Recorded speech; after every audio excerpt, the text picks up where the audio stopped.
Hello everyone, welcome and welcome back to my new video. I hope आप लोग अच्छे से होंगे और अच्छे से पढ़ाई कर रहे होंगे।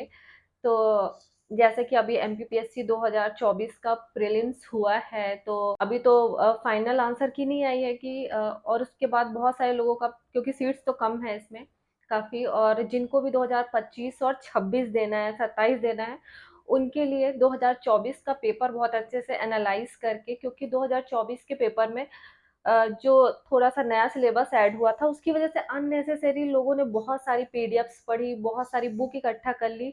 जब पेपर आया तब पता चला कि इन सब की नीड नहीं थी और इनकी वजह से बहुत सारा डिस्ट्रैक्शन भी हुआ और टाइम भी वेस्ट हुआ। तो 2025-26 के लिए आपकी एकदम एनालाइज करके मैं बता रही हूँ कि आपकी क्या बुक लिस्ट होनी चाहिए, आपकी कैसी अप्रोच होनी चाहिए, जिससे आप सीट कितनी भी आए या सेम सीट रहे, बहुत कम सीट आए तो भी आप मेंस लिखो ही लिखो। तो आइए स्टार्ट करते हैं और आपको मैं बताती हूँ कि आपको आपकी बुक लिस्ट क्या होनी चाहिए अगर आपको नेक्स्ट प्री देना है, 25 का देना है, 26 का देना है, तो आपकी बुक लिस्ट। तो सबसे पहले तो आपके पास सिलेबस होना चाहिए आपका, ऐसे जो मेरे पास भी है आपके पास भी होना चाहिए। सिलेबस आपके हाथ में ही होना चाहिए ताकि आप कोई भी बुक पढ़ो, नोट्स पढ़ो, कुछ भी पढ़ो या ऑनलाइन गूगल करना चाहो तो आप किसी भी टर्म को, किसी भी टॉपिक को सर्च कर पाओ, और गवर्नमेंट की ऑफिशियल साइट से भी आप डेटा कलेक्ट कर सकते हो आपके पास अगर आपका सिलेबस है तो उसके अकॉर्डिंग। नेक्स्ट आपके पास होना चाहिए, प्रीवियस ईयर होना चाहिए। जैसे कि ये अरिहंत का है, आप कुडेकर का भी ले सकते हो, महावीर का भी ले सकते हो, कोई भी।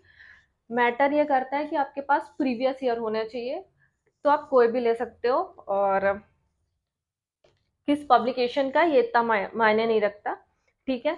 इसके बाद सबसे इम्पोर्टेंट, जो आपके पास एमपीजीके की बुक, ठीक है, इसमें कोई भी गलती नहीं होनी चाहिए और ना ही आपको एक से दो बुक करनी है। हिंदी मीडियम के हो तो भी एक बुक पढ़नी है, इंग्लिश मीडियम के हो आप तो भी एक बुक पढ़नी है। यही सफलता का मूल मंत्र है, एक बुक 10 बार, 20 बार, 25 बार पढ़ो, ठीक है। और इसमें जो मुझे सबसे अच्छी लगती है हिंदी मीडियम के लिए, वो परीक्षा धाम है। आपको याद है कि भिम्मा जनजाति वाला एक क्वेश्चन आया था, वो मुझे जनरली कहीं नहीं मिला था, मैं भी एक दो बुक और मैंने थोड़ा एक्स्ट्रा पढ़ ली थी।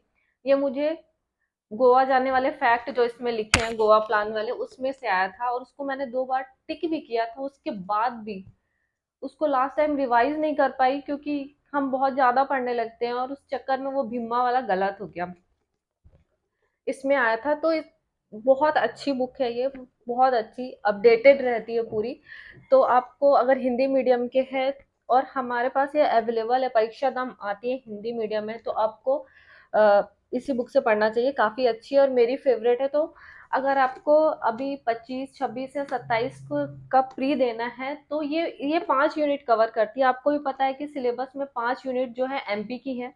तो अगर आप इस बुक को अभी से पढ़ना स्टार्ट करो, अपना डेली रूटीन में ले आओ कि आपको 2 घंटे एमपीजी के एनी हाउ पढ़ना ही है। अगर आप मेंस दे रहे हो तो भी आपको एमपीजी के तो पढ़ना ही पड़ेगा, और प्री आपका तो एमपीजी के से ही निकलेगा। तो आपको एमपीजी के डेली, जब तक आपका सिलेक्शन ना हो जाए, जब तक आप फाइनल लिस्ट में आप अपना नाम ना देख लो, तब तक आपको एक बुक पक्की कर लो और इसी को पढ़ते रहो, पढ़ते रहो, पढ़ते रहो। तो एक ये बुक आपको पढ़नी है, 5 यूनिट कवर करती है। और 10 यूनिट के लिए भी आपको कहीं भागने की जरूरत नहीं थी, कहीं भी कुछ एक्स्ट्रा ज्यादा नहीं आया, जो आया है वो बना ही नहीं है किसी से, ठीक है। तो ऐसे क्वेश्चन, एक दो क्वेश्चन के पीछे नहीं भागना है, जो किसी से नहीं बन रहा है, आपसे भी नहीं बनेंगे, वो भी तुक्का लगाएंगे, आपको भी तुक्का लगाना है। आपको तो अपने 85 क्वेश्चन रेडी करने हैं अच्छे से, ताकि कैसी भी सीट आए आप अंदर हो ही, लिस्ट में हो ही, आप मेंस लिखो ही। तो ये मुझे नहीं लगा इस बार की यूनिट 10 के लिए अलग से किसी बुक की जरूरत थी। पेपर देखने के बाद बस इसी एक बुक से आपका सारा काम हो जाना था, लेकिन फालतू हो गया इधर उधर भटकना। साइंस के लिए ये पढ़ना है आपको, परीक्षा धाम की है, अच्छी है, सारा कुछ कवर करती है, ये बहुत अच्छे से पढ़ना है। कंप्यूटर के लिए अगेन परीक्षा धाम पढ़ो आप, या फिर आप ऑनलाइन भी देख सकते हो, अगर आपको ऑनलाइन कुछ पढ़ना है तो परीक्षा धाम अच्छी है।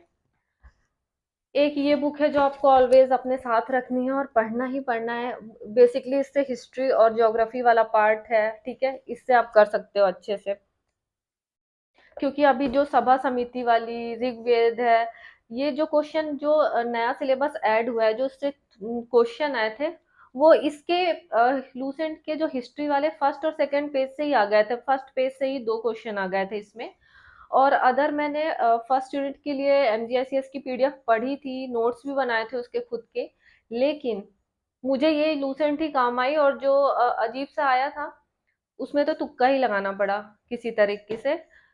तो कंप्लीट किया था मैंने एक एक वर्ड। ऐसा नहीं है कि इस बार नहीं आया तो अगली बार नहीं, अगर आप सिलेबस को एक बार कवर कर लेते हो तो हमेशा के लिए हो जाता है आपका। तो अब अभी फर्स्ट टाइम था, सिलेबस चेंज के बाद पेपर आया, अब नेक्स्ट टाइम होगा तो सारी चीजें पूछी जाएंगी। तो आपको इग्नोर भी नहीं करना है, कोई भी एक नोट्स उठा के अपना अच्छे से पढ़ लो, हाईलाइट कर लो या उसके नोट्स बना लो और बस फिर उन्हीं को रिवाइज करो। ज्यादा फिर बाकी टेस्ट पेपर लगाओ, मॉडल लगाओ। और पीडीएफ 50 पीडीएफ मत पढ़ो, कम पढ़ो लेकिन अच्छा पढ़ो। और जो बनना था इसी से बन गया था। करंट अफेयर्स के लिए एक है रहता है एमपी का करंट अफेयर्स और नेशनल इंटरनेशनल, ठीक है। अगर आप इसके लिए दो बुक है। अगर आप परीक्षा धाम की बुक लेते हो तो आपको एक ही बुक लेनी है ये, ठीक है। फिर आपको कोई भी बुक नहीं लेनी है, एक ही बुक से आपका यूनिट 8 कंप्लीट हो जाएगी। और अगर आप स्पीडी लेते हो, मतलब आप स्पीडी पर्सन हो, स्पीडी लेते हो तो आपको एमपी के करंट अफेयर्स के लिए भी बुक लेनी पड़ेगी। तो आप एग्जाम पीडिया ले सकते हो, अच्छी है। तो फिर आपको एक स्पीडी और एक एग्जाम पीडिया यूनिट 8 के लिए पढ़नी पड़ेगी। अब बात आती है, एक सेकेंड, और क्या बचा है। हाँ, जो इंडियन ज्योग्राफी है ना, इसके लिए भी आपको ज्यादा कुछ पढ़ने की जरूरत नहीं थी। जो भी एकदम टॉपिक अच्छे से मेंशन किया था, उस टॉपिक को क्या करना था आपको, खान सर पढ़ाते हैं, कितना सब कोई पढ़ाता है, बस उस टॉपिक को गूगल में डालो या उस पे यूट्यूब में डालो, उस टॉपिक को बहुत अच्छे से पढ़ लो। आपने देखा कि ज्योग्राफी से भी आउटलाइन से क्वेश्चन आए थे, ठीक है। तो छोटे मोटे टॉपिक की, थोड़े बहुत टॉपिक के लिए आपको एक बुक नहीं लेनी चाहिए। आप यूट्यूब में डाल के उस टॉपिक को पढ़ सकते हो अपने मन चाहे टीचर से, ठीक है। और और क्या करना था। और आपको ज्यादा से ज्यादा मॉक टेस्ट लगाने थे, मॉक टेस्ट लगाने थे, प्रीवियस ईयर लगाने थे। और अपने थोड़ी से नोट्स को, बहुत कम लिमिटेड बुक्स को बार बार रिवाइज करना था। सबसे ज्यादा तो रिवाइज ही करना था, आपको यही करना है। अगर आप 25 का प्री दे रहे हो, 26 का दे रहे हो, तो आपको बस इतनी सी ही बुक पढ़नी है, बहुत ही कम।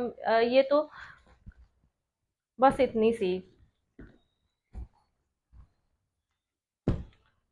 बस इतनी सी बुक पढ़नी है आपको और बस हो गया। पता है इतनी बुक आप कितनी आसानी से पढ़ सकते हो। और इसमें आधी चीजें आपकी मेंस भी कवर में भी कवर हो जाएंगी, जो बहुत कुछ चीजें हैं, ठीक है। एमपी का कितना बड़ा वेटेज है आपके मेंस में, तो ये आपकी बुक लिस्ट है, आपको इससे ज्यादा भटकना नहीं है। और हाँ, इसके साथ ही आपको एमपी गवर्नमेंट की जो ऑथेंटिक साइट्स है उन सबको विजिट करते रहना है, ठीक है। ट्विटर हो गया और जनसंपर्क विभाग की, इन सब चीजों को, ऑथेंटिक चीजें बस देखनी है।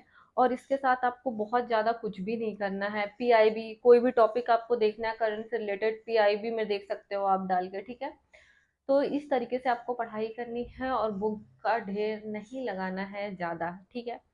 आई होप आपको वीडियो अच्छा लगा होगा। वीडियो अच्छा लगा है तो वीडियो को लाइक कर देना, शेयर कर देना और चैनल को ज़्यादा से ज़्यादा सब्सक्राइब करो। और मेंस की बुक लिस्ट का भी वीडियो मैं बहुत जल्दी लाने वाली हूँ। तो मिलते हैं नेक्स्ट वीडियो में, तब तक के लिए बाय।